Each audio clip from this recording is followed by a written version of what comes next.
Ermias Ascadon and injured Terry Lincoln and Sherline Willenbury. There'd be no doubt about that. You're going to hear and see evidence that he had plenty of opportunity to think about what he was going to do before he did it, and did. And I make that point because we have charged not just murder, but premeditated and deliberate murder.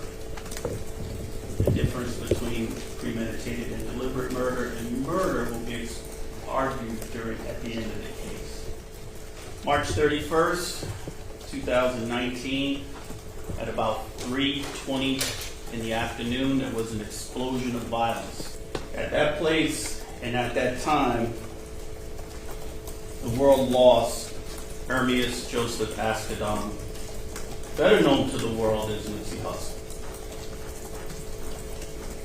Mr. Ascadon was a father, he was a son, he was a brother, he was a successful artist, an entrepreneur, he was beloved in his neighborhood, he was respected, and he was just 33 years old.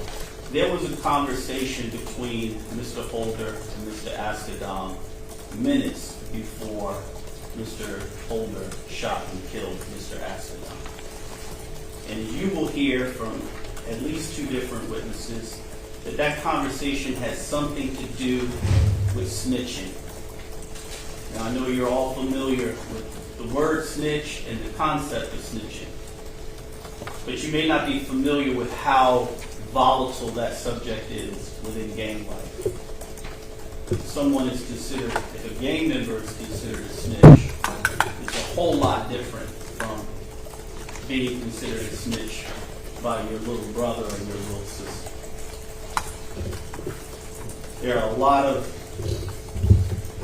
There's a range of consequences for people who snitch, but no gang member wants to be considered a snitch.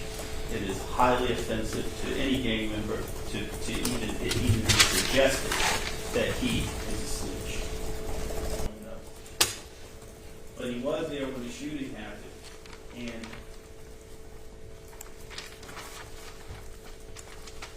what Mr. Lathan is able to tell you is that he's just sitting there leaning back against a car when he hears you're through, and he looks over and sees muzzle flash. He walks along the sidewalk in front of the businesses until he gets to the two cars where these gentlemen are.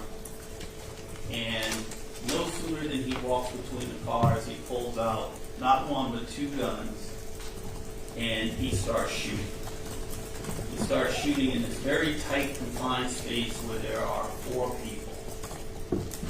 And he strikes three of the four people.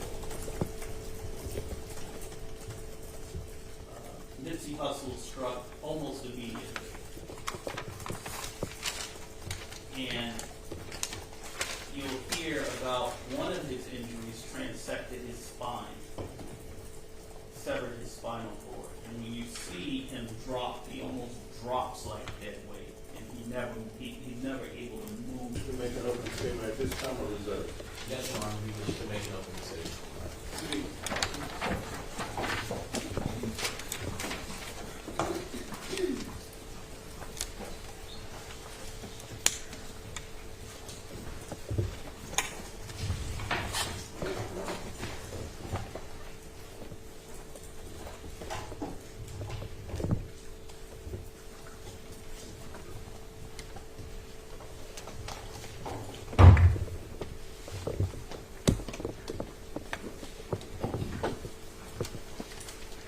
Good morning, ladies and gentlemen. Allow me to reintroduce myself. My name is Aaron Jansen. I'm a public defender, and I represent Mr. Eric Holder Jr. My co-counsel is Justin Clayton, who's also a public defender. This is a case about heat of passion, and I'll get to that in a minute. But let's get to first things first. On March 31st, 2019, Eric Ronald Holder Jr. shot and killed Nipsey Hussle on Slauson and Crenshaw in front of the clothing store, Marathon Clothing.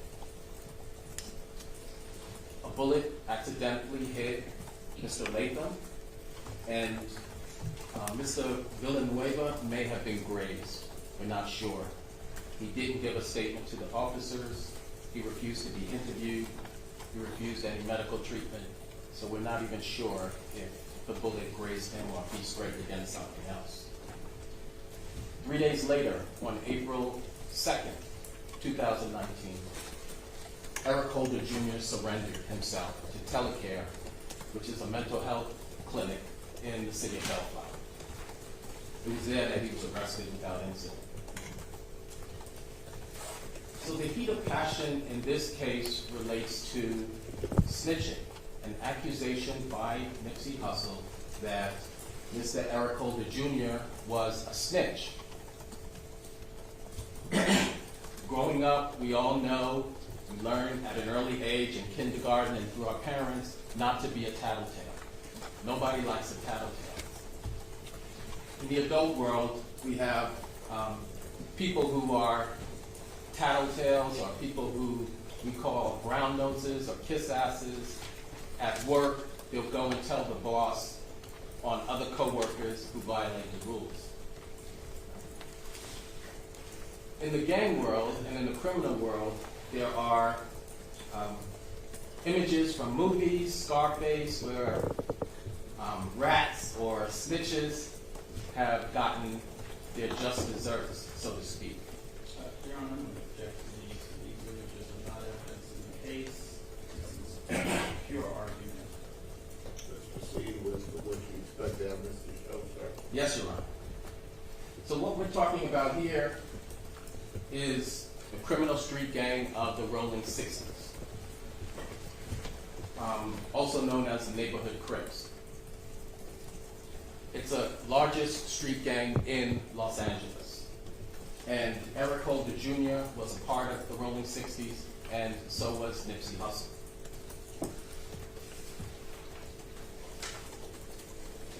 Now, Nipsey Hussle was born in 1985, and Eric Holder was born in 1989, so he was 4 years older than Eric Holder. And Nipsey Hussle left his mother's house at the age of 14, and he got jumped into the gang, into the Rolling 60s.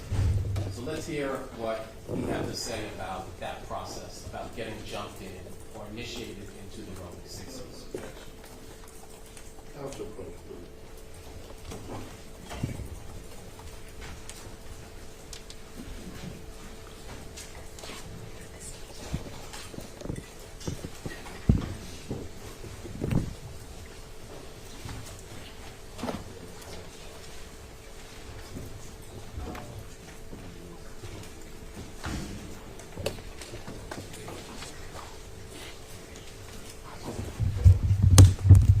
This is a case about heat of passion.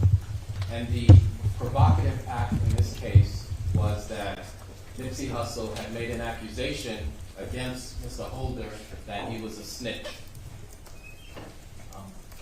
That so inflamed and enraged Mr. Holder, the evidence will show that without thinking, and a few minutes later, a mere 9 minutes or so later, Mr. Holder returned and shot Mr. Askedar.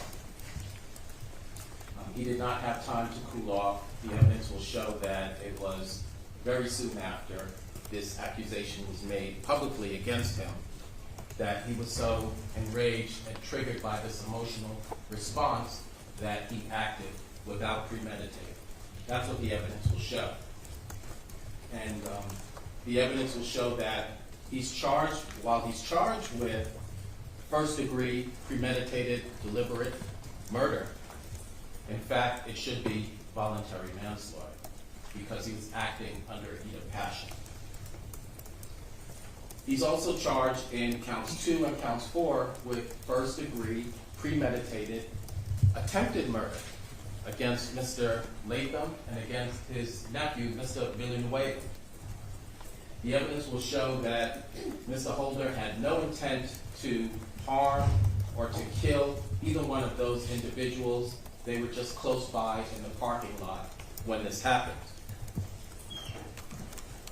The evidence will show that he didn't know either Mr. Villanueva or Mr. Latham, he had no harsh words with either one of those individuals, and they had no harsh words or anything, conversation with him that would trigger him to try to kill these other two individuals, let alone that Mr. Holder had the state of mind where he premeditated and deliberated killing these other two individuals. That thought never even entered his mind. There'll be no evidence that they had anything between them, that they didn't even know each other. So based on that, we're going to ask you to keep an open mind, listen to all of the evidence.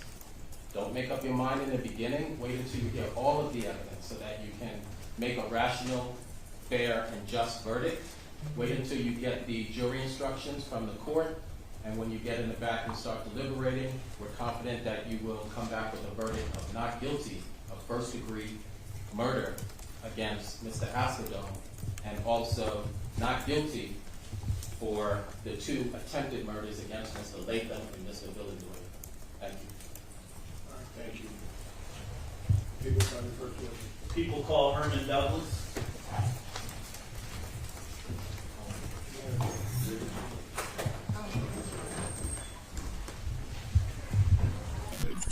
Now, is the Roman 60s the biggest number of people, like, you know, in terms of like just sheer number?